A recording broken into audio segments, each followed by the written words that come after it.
गया। क्या कहा गया? आर्यावर्त। पहले ब्रह्मावर्त था, अब इस क्षेत्र को आर्यावर्त कहा गया और यहीं पर आकर के आर्य रहने भी लगा था। इस क्षेत्र में आर्यों ने व्यवसाय को बदल दिया। अब उनके जीवन का प्राथमिक व्यवसाय कृषि हो गया। तो कृषि होने से मानव के जीवन में स्थायित्व आता है। याद रखिएगा कि जब कृषि जीवन में आ जाए तो आपके स्थायित्व आएगा। अगर जो अन्य कोई जैसे पशुपालन है या कोई नौकरी चाकरी वाले हैं तो उनमें एक स्थान से दूसरे स्थान जाना ही पड़ेगा। हालांकि पशुपालन का भी स्वभाव बदल रहा है। अब पशुपालन जो है वो एक जगह से आप कर सकते हैं, लेकिन जैसे भेड़े हैं, ऊंट हैं, इनका पशुपालन तो एक स्थान से दूसरे स्थान पर ही संभव हो पाता है। क्या हुआ? यहाँ पर आर्यों ने आपस में क्षेत्र का बंटवारा कर लिया तो ये क्षेत्र आर्यावर्त कहलाया, जिससे आर्यों के जीवन में स्थायित्व आ गया। क्या आ गया? स्टेबिलिटी आ गई। यहाँ पर वर्ण व्यवस्था में थोड़ा परिवर्तन दिखाई दिया। वर्ण व्यवस्था अर्थात जो 500 वर्षों तक पूर्व वैदिक काल में थी व्यवस्था कर्म मूलक, अब वो कर्म मूलक नहीं रही। याद रखिएगा अपने इतिहास को, अपनी संस्कृति को, कि 500 वर्षों तक आर्य वर्ण के आधार पर अपने वर्ण व्यवस्था को बदलता रहा। अगर जो वेद पढ़ता था या पढ़ाता था तो ब्राह्मण, इसलिए ब्राह्मणों के बारे में कहा गया था कि ब्रह्म जानाति स ब्राह्मणा। ब्राह्मण वही है जो ब्रह्म को जानता है, जीव को जानता है, आत्मा को जानता है, वेदों को जानता है। लेकिन इस काल में क्या हो गया, जो आज देखने में मिलता है कि अब वो पढ़े या न पढ़ाए, पढ़े या न पढ़े, वेद पढ़े या न पढ़े, तब भी वो ब्राह्मण ही कहा जाएगा। क्षेत्र की रक्षा करे या न करे तब भी क्षत्रिय कहा जाएगा। व्यापार का कार्य करे या न करे तब भी वो वैश्य कहा जाएगा। और समाज की सेवा करे या न करे तब भी वो शूद्र ही कहा जाएगा। अर्थात इस काल में जो वर्ण व्यवस्था थी वो अब जन्म मूलक हो गई थी। कैसे हो गई थी? जन्म मूलक। दूसरा, गोत्र प्रथा का जन्म हुआ। वैसे ऋग्वेद में गोत्र शब्द आया है। ऋग्वेद में कौन सा शब्द आया है? गोत्र। लेकिन एक गोत्र प्रथा न थी। क्या न थी? गोत्र प्रथा। अब जैसे गोत्र प्रथा क्या है, वैसे गोत्र का तात्पर्य तो यह होता है कि एक जगह बंधने वाली गायों का स्थान। लेकिन कहीं कहीं गोत्र का अर्थ ये भी है एक पुरुष, एक समुदाय का ऐसा पुरुष जो उसका जनक है, मतलब एक पुरुष से उत्पन्न वह कुटुंब, ये भी गोत्र होता है। गोत्र गाय से संबंधित था। लेकिन आर्यों ने सोचा कि आज ये लोग सप्त सैंधव को छोड़ करके अर्थात ब्रह्मावर्त को छोड़ करके आर्यावर्त की तरफ चले, तो इनको कोई एक गोत्र दे देते हैं। किसी को सांडिल्य, किसी को कश्यप, किसी को भरद्वाज, किसी को कोई गोत्र पकड़ा देते हैं। कभी अगर जो हम भविष्य में या ये लोग हमारे यहाँ विवाह के लिए आए या हम इनके यहाँ जाएं तो गोत्र को बता देना कि हमारा गोत्र ये है, जिससे समगोत्री विवाह ना हो पाए, जैसे भाई बहन का विवाह ना हो पाए।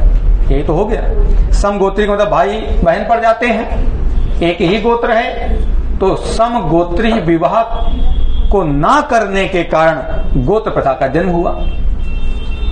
इसलिए भाई हिंदू समाज में कल का आज का क्या है? हिंदू है भाई, भाई बहन का विवाह नहीं हो सकता ना। अन्य वर्णों में तो ऐसा देखा जा रहा है, केवल सगी भाई बहन का विवाह नहीं होता है। क्योंकि जिस समय मैं आपको अलाउद्दीन खिलजी पढ़ाऊंगा तो अलाउद्दीन खिलजी जलालुद्दीन फिरोज खिलजी का भतीजा भी था और दामाद भी था, अर्थात सगा भतीजा था। और फिर उसी के साथ अपनी पुत्री मेहरुन्निसा का उसने विवाह कर दिया तो दामाद भी बन गया। लेकिन ऐसा तो हिंदू समाज में हो नहीं सकता, क्योंकि गोत्र ने जन्म लिया और गोत्र हो एक है तो इसका मतलब वो समगोत्री और समगोत्री है तो भाई बहन का रिश्ता निकला है। तो इसलिए इसको वर्जित रखने के लिए हमने गोत्र प्रथा का एक प्रथा के रूप में मान लिया। लेकिन कहा जाता है कि महिलाओं की स्थिति जो थी इस काल में थोड़ी सी गिर गई। अर्थात ऋग्वैदिक काल में क्या था कि ऋग्वैदिक काल में महिलाएं अत्यधिक स्वतंत्र और स्वच्छंद थी। लेकिन इस काल में महिला या उसको पहले कह सकते हैं कन्या का जन्म चिंता का विषय माना जाने लगा। देखो उत्तर वैदिक काल में जो जो हुआ है ना वो सब आज प्रतीत होता है। कि उत्तर वैदिक काल में जन्म मूलक व्यवस्था थी जातिगत, तो आज भी जातिगत होता है। आज भी ब्राह्मण के यहाँ पैदा हुआ व्यक्ति कुछ भी करने लगे, वेद ना पढ़े तभी वो ब्राह्मण ही माना जाता है, उसको टाइटल मिल गया है ब्राह्मण का। स्कूल में ब्राह्मण ही लिखा जाता है। स्कूल की मैं शुरुआत बता रहा हूं, और जिस समय शूद्र का लिखा जाएगा तो वो चाहे कितना बड़ा डीएम हो या कुछ भी हो, लेकिन आज भी जन्म मूलक व्यवस्था है तो शूद्र ही लिखा जाता है कि नहीं लिखा जाता है? लिखा जाता है। तो ये व्यवस्था उत्तर वैदिक काल से चली आई, लेकिन इससे पहले का समय बहुत ही अच्छा था। पहले शूद्र चाहे तो वेदों को पढ़ना पढ़ाना शुरू कर दे तो वो ब्राह्मण हो जाता था, और ब्राह्मण चाहे तो समाज की सेवा करना शुरू कर दे तो वो शूद्र हो जाता था। अंतर या ऊंच नीच किसी में कुछ नहीं था। तो धर्म कैसा था? समानतावादी था। लेकिन इस काल में यही समस्याएं आगे समस्या खड़ी करेंगी। महिलाओं की स्थिति में थोड़ी सी गिरावट आ गई। कन्या का जन्म, ऐतरेय ब्राह्मण कहता है कि कन्या का जन्म चिंता का विषय था, और आज भी कन्या का जन्म घरों में क्या है? चिंता का विषय। चलिए, एक पुत्री ने जन्म लिया, कहे कोई बात नहीं, लक्ष्मी आई है, अपने दिल पर पत्थर रख लिया, है ना, कोई बात नहीं, संतोष। और होना भी चाहिए, समानता होनी भी चाहिए। लेकिन भारतीय समाज, इंडियन सोसाइटी आज भी कहती है कि पुत्र ज्यादा समाज में श्रेष्ठ माना जाता है पुत्री से। ये सही बात है। जब 2 लड़कियों ने जन्म ले लिया तो और टेंशन, 3 ने तो और टेंशन, क्योंकि भैया उनको पढ़ाना है, लिखाना है, शादी के लिए 10 लाख रुपए एक लड़की की शादी में रखना है। 3 लड़कियां हो गई तो 30 लाख हो गए। और भारतीय समाज में एक और भी देखा गया कि पुत्र की चाह में अधिक लड़कियां पैदा हो जाती हैं, तो वो भी एक तनाव है।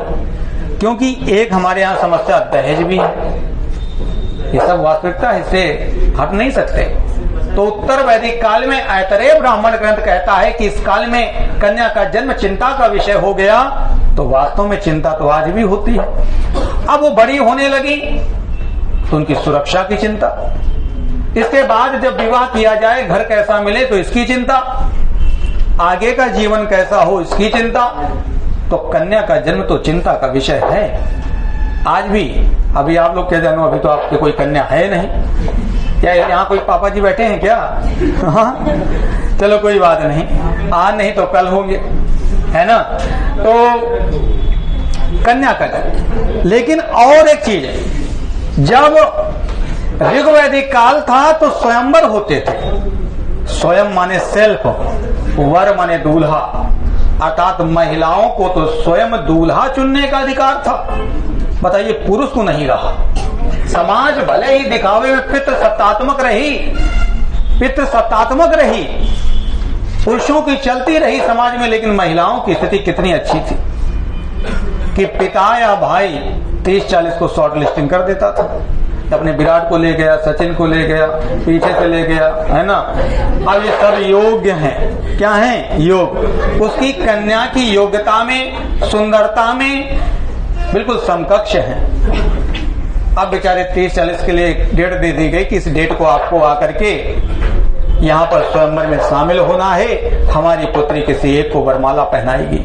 वर माने दूल्हा होता है। अब बेचारे सभी एक दूसरे की तरफ देखते हैं कि आज वो कौन भाग्यशाली है जो आज दूल्हा बन करके घर जाएगा। अब 40 में 39 को फेल होना है, ये भी जानते हैं। प्रतिष्ठा दांव पर लगी हुई है और प्रतिस्पर्धा का सामना करने के लिए प्रतियोगी छात्र बैठे हुए हैं, है ना। अब बताइएगा, क्या पुरुषों को यह अधिकार था? पुरुषों को तो अधिकार नहीं था। अब स्वयंवर में किसी एक को जयमाला पहना दी या वरमाला पहना दी कन्या ने, वो उसकी पत्नी, वो पति बन गया। आगे का कार्यक्रम जो यज्ञ मंत्रोच्चारण के साथ जो विवाह होता तो वो शुरू हो गया। बाद में 39 अपने घर में पवेलियन लौट गए। अब दरवाजा खटखटाते हैं, माँ पूछती है अकेले ही आए हो क्या? इधर उधर देखते हैं, हाँ तो अकेले ही चले। क्या हुआ? जब अकेले आए तो आप समझ जाइएगा क्या हुआ। तो माँ समझ गई कि आज ये फेल हो गए।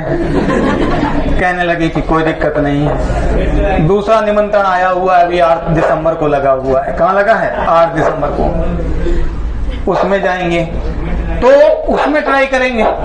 ये बताइएगा, कहीं ना कहीं महिला मजबूत थी और पुरुष कमजोर। आगे और महिला मजबूत हुई कब? जब स्वयंवर में प्रतिस्पर्धा को रख दिया गया।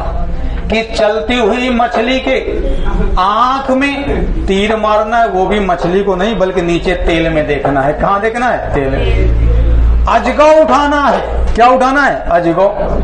अर्थात इस प्रतिस्पर्धा में जो उत्तीर्ण होगा उसी को हमारी कन्या वरमाला पहनाएगी। ये बताइए। अब बताइए, कमजोर कौन? पुरुष? मजबूत कौन? महिला। क्योंकि वह उस प्रतियोगिता को पास करके आए हुए व्यक्ति को ही वरमाला पहनाएगी। अब बताइए, कहते हैं महिलाओं की स्थिति गिर गई थी। अरे महिलाओं की स्थिति कभी नहीं गिरी है।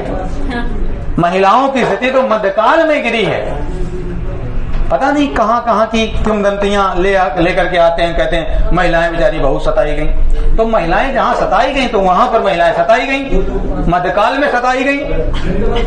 जिस समय मुसलमानों का शासन 600 वर्षों तक रहा, जहां उन्होंने सती प्रथा और जौहर व्रत को स्वीकार कर लिया। ब्रिटिश काल में भी महिलाएं सताई गईं। ब्रिटिश शासन केवल अपनी सत्ता से मतलब रखते थे, जब तक उनके पीछे कोई अप्रोच न करे तब तक वो महिलाओं की स्थिति पर कोई ध्यान नहीं देते थे। तो महिलाएं जहां सताई गईं वहां सताई गईं। हिंदू समाज में कभी महिलाएं सताई नहीं गईं, लेकिन कहा गया कि थोड़ी सी गिरावट आ गई। हाँ, इसलिए आ गई कि ये लोग इधर बढ़ने लगे और सारा का सारा जो महिलाओं के ऊपर अधिकार था वह उसके पिता के या उसके बड़े भाई के हाथों में चला गया। धार्मिक स्थिति में ऋग्वेद के अतिरिक्त 3 अन्य वेद, यजुर्वेद, सामवेद, अथर्ववेद की रचना हुई। सबसे अंत में अथर्ववेद, काशी में अथर्वा जिसने लिखा था, यज्ञ करवाना अनिवार्य कर दिया गया।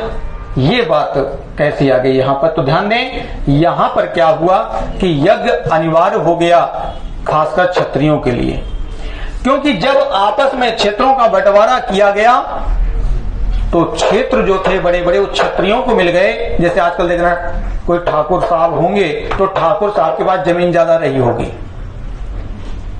और ब्राह्मण शिक्षा पर अधिकार किए हुए थे, तो ब्राह्मण का शिक्षा पर अधिकार और क्षत्रियों का धन पर अधिकार। तो इस प्रकार दोनों मित्र बन बैठे। ब्राह्मण केवल वेद लिखता था, वेद के बाद उसने उपवेद, ब्राह्मण ग्रंथ, आरण्यक ग्रंथ और 108 उपनिषदों की रचना की, और क्षत्रियों से